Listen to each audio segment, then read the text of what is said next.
Hello, and welcome to another devlog about Warlock's Gantlet, my first-person open-world action-adventure game. Today I will be discussing some updates to the visuals as well as the physics engine of the game, some of which are rather explosive in nature. I hope you'll enjoy. Yes, indeed. Warlock's Gantlet has explosions now. This is something I've wanted for a very long time.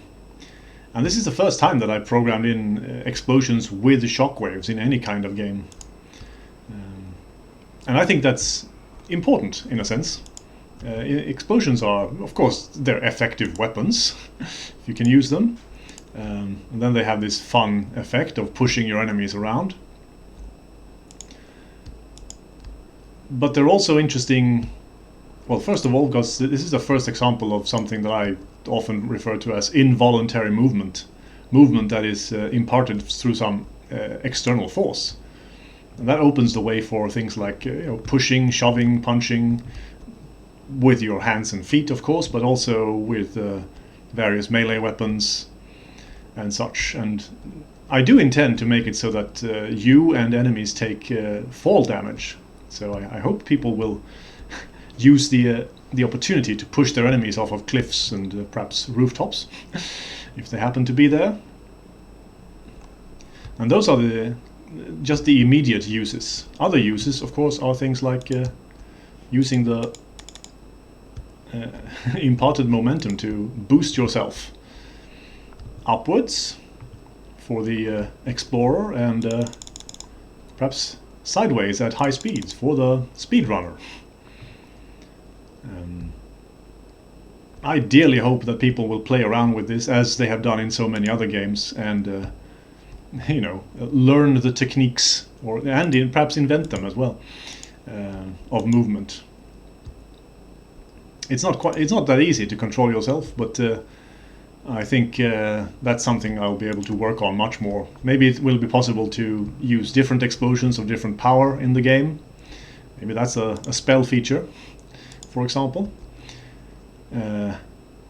for different purposes, And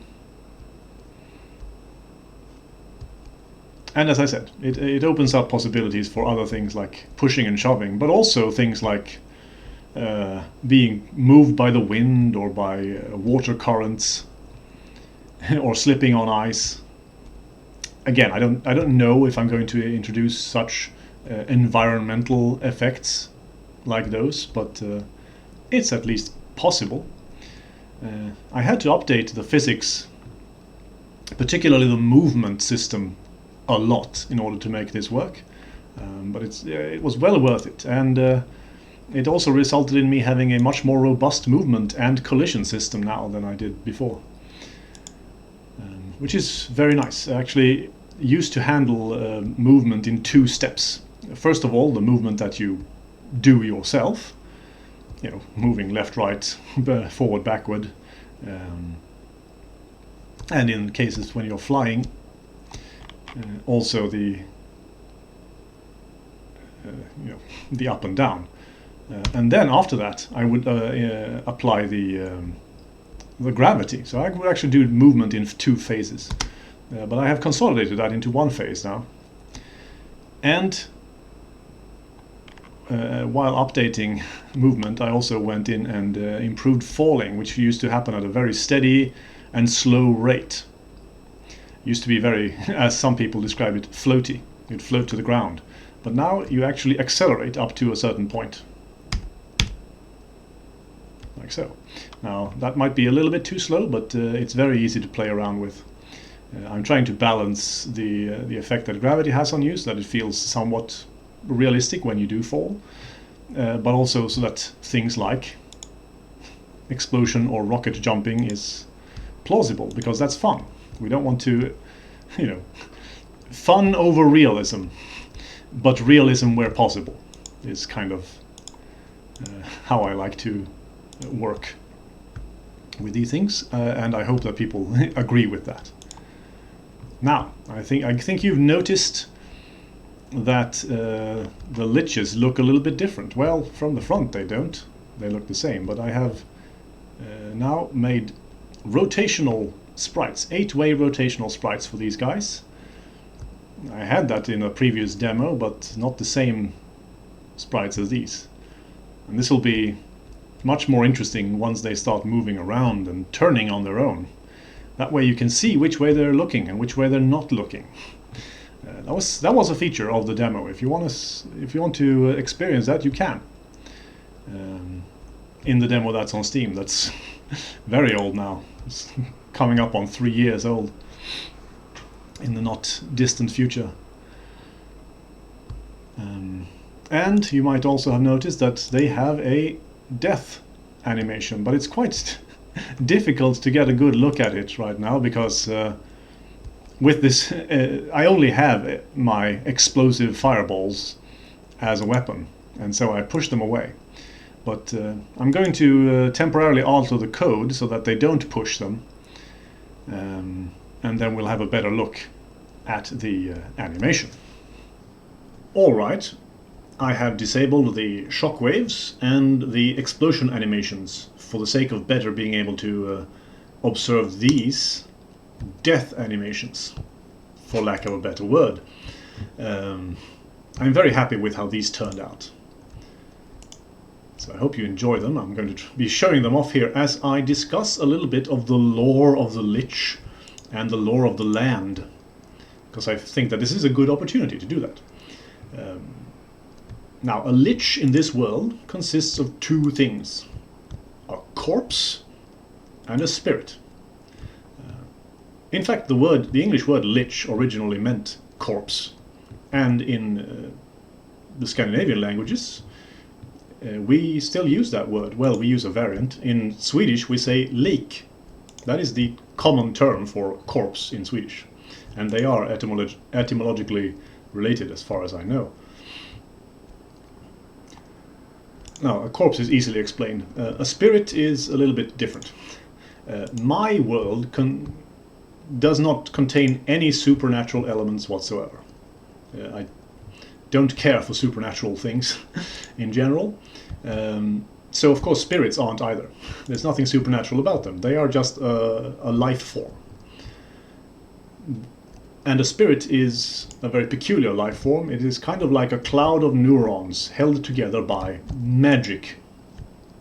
And magic isn't supernatural either. In fact, it's not even called magic in this world, but I use that word when talking about this because, you know, it looks like magic, walks like a duck, talks like a duck.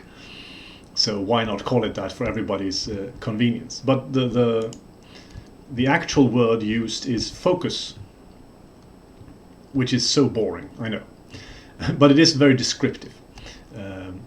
Because every living entity actually has the ability to focus their control of their own body, just like you and I do. We can control our own bodily functions. But in this world it is possible, if however difficult, to learn not only very great control of your own body, but also to extend that, to project that control beyond your own physical existence, which is called focus projection.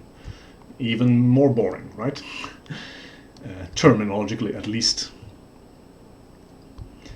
And spirits are extremely talented when it comes to focus. They use that ability to stay alive, but they're still very physically weak. A strong wind could, in theory at least, dissipate a spirit, because they are essentially just a cloud. And so they prefer to live symbiotically with other, well, things or structures, usually trees, because spirits are essentially immortal, temporarily speaking. Nothing ages them. But they can't do much. And of course magic in this world requires energy. Just like all work requires energy in the real world, and so it does here. Magic is just a different way of doing work. So it requires energy. If you don't have the energy, no matter how talented you are as a wizard, you can't perform your spells. Which is going to impact the game mechanics, by the way. I've discussed that previously, I'm pretty sure, at least on my streams. So spirits, usually live symbiotically with something like a tree. They siphon energy from the tree, and the tree gets protection and healing from the spirit in return.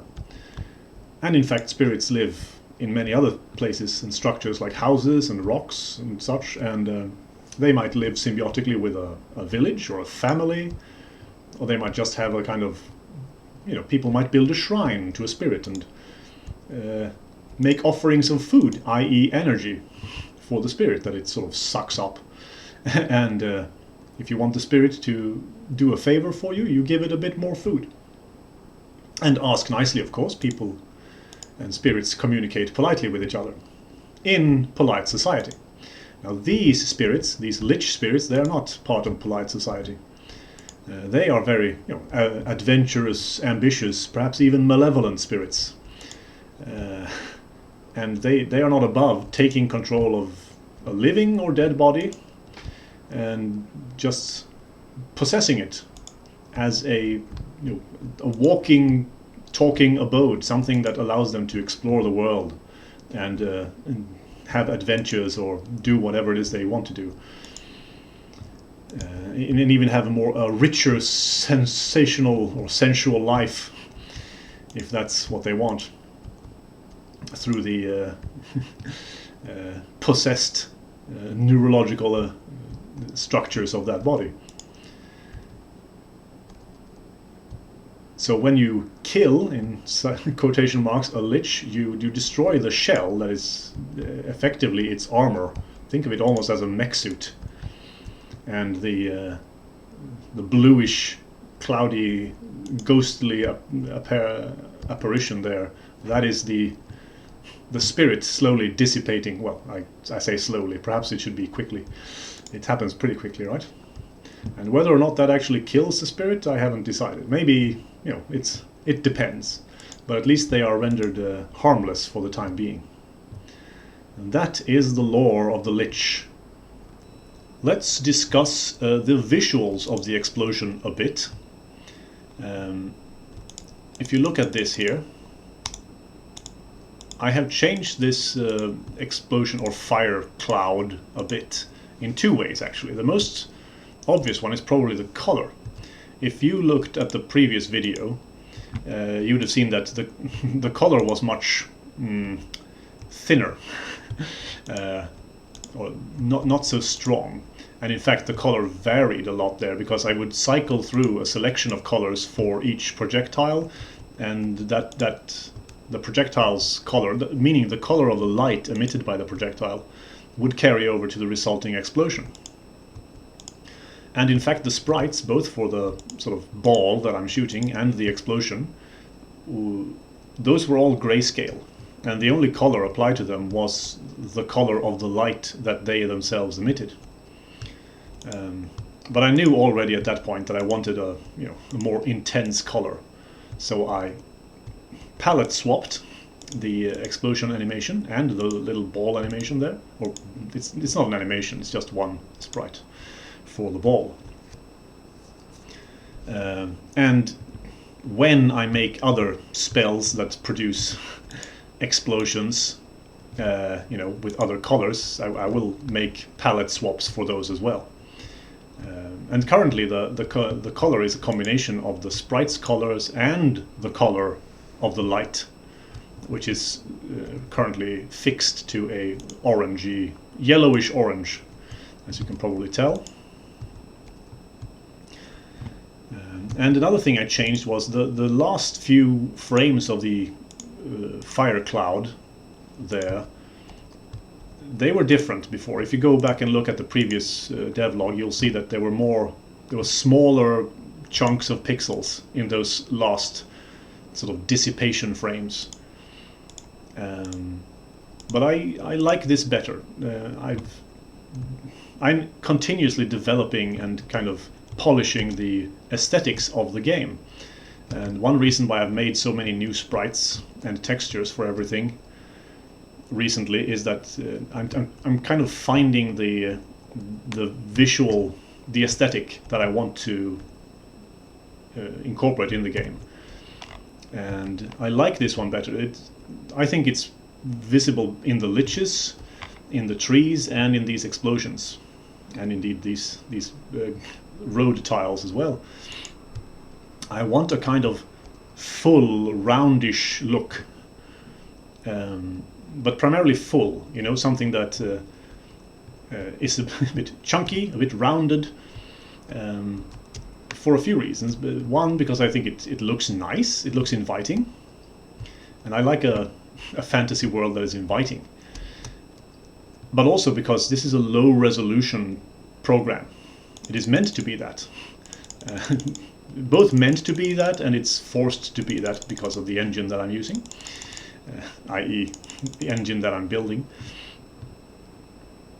And I think that a chunkier look suits a low resolution better. Like, very fine detail often gets lost in low resolution, so it doesn't look the best. Like, if you look at the streetlights, which I do like, I enjoy the streetlights, but even at low, if you look at the streetlights in the distance there, they kind of blink in and out of existence. Personally, I don't mind that all that much, because you know they're there. you understand what that is, but I don't want too much of that. Lately, I have been looking into draw distance and resolution a lot, in order to determine what resolution I want to ship the game with, and what sort of draw distance I can expect on lower end systems. And I've done several experiments over the last several weeks in order to find that out. And I'm very happy with the results. You're currently looking at the lowest draw distance that I think is acceptable. And this should be, based on my experiments, possible to run even on most low-end computers. Not all of them, but even the most low-end laptops should be able to handle this decently. When I say decently, I mean frame rates typically in the 20s, like mid-20s, but under worst possible conditions, like in a city where there are lots of lights and also more polygons than in the countryside. It might go to, let's say, 1918 occasionally, and I find that to be acceptable. And I'm very happy to have found this out, because I've been wanting to start designing the UI and just getting used to, you know, one particular resolution and knowing how to design my sprites, because the resolution matters for how I design the sprites. And this is one of the resolutions that I've been using most when developing to date, so I'm glad that this one is good enough, you know.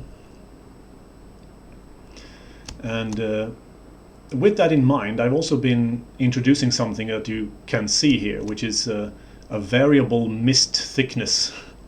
Now, it's very obvious towards the edges there that there's a sort of edge to the mist, but that's because we're flying. You won't usually notice that, because you'll be down here. The way this works is that out to a certain distance, the mist increases to about 50% of max thickness. And that distance is not very far away. That is about 100 meters currently in this under these settings. And then from there on, currently the full view distance is 500 meters, so it increases to 50% over 100 meters, and then to gradually from 50 to 100%, i.e. completely occluding, at 500 meters. And I do that to achieve this very misty, foggy effect. And I like that both because I think it looks good, but it does a few things. One, it gives the game a more painterly feel, which I really like. Two, it reduces pixel flicker, which is common at these low resolutions when you do sprite scaling. And three, it improves depth perception. Oh, we're getting a sunset here, very nice. Yes, it improves depth perception. As I said, I introduced this just a few days ago, Although I did have it for a while in the previous iteration of the engine. Mostly at that point to obscure the transition from full polygonal render to height map render, but with the new engine that's not as necessary anymore because it's more efficient, so I can push the full polygonal render further out. Even now, at its most restrained, it is about twice as far out as it used to be. So that's very good. Oh, that is very nice. Yeah, for example, this is a good example of, I think, how that painterly feel is increased by those distant trees kind of melting together into a kind of a misty sea or misty clouds or something like that.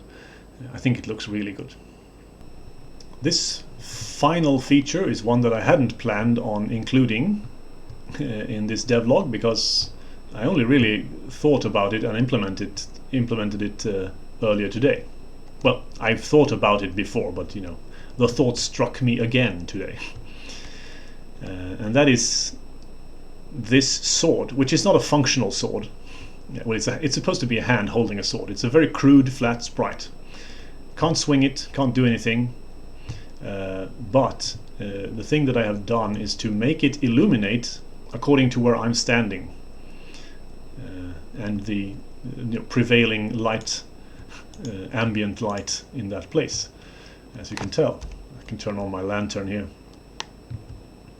And that's something I've been wanting to do for a while, and also something that's been desired and or requested by some of my viewers over on Twitch.